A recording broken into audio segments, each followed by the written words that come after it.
Sa mga suki noon ng Museo Pambata sa Maynila, magbubukas po ulit ito sa Biyernes.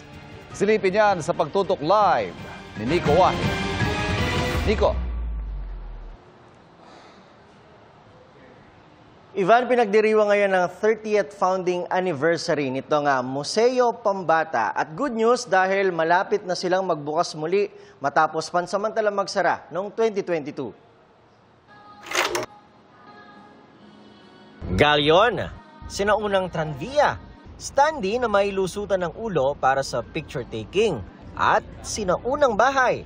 Sa mga batang 90s na nakabisita sa Museo Pambata, natatandaan niyo pa ba ang mga ito? Kung oo, mag-asawa ka na raw. Joke lang. Nandito ako ngayon sa Museong Pambata na patok sa mga batang 90s noon sa kanilang mga field trip o kaya mga educational tour. At ngayon magbubukas na muli sila. Narito pa rin ang mga iconic display nila, gaya ng bahay kubo at unggoy. Nirenovate ang museo matapos isara muna noong 2022 dahil sa pandemic. What we had to do was fix the roof kasi ang dami na mga leaks yung mga bubong namin. No? We painted the walls, we made everything brighter, meron kaming bagong ilaw. Kung may mga mainstay, meron din mga bagong artwork at display na karamihay mga bata ang gumawa.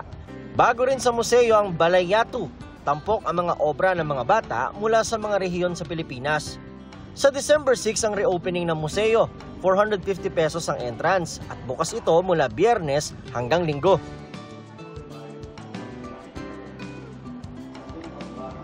Ivan, sa kada may magbabayad ng entrance fee ay automatic na may magkakaroon ng isa pang ticket na gagamitin naman para doon sa mga batang walang kakayahan na bumili pero gustong pumasok at makita at matuto rito sa Museo Pambata.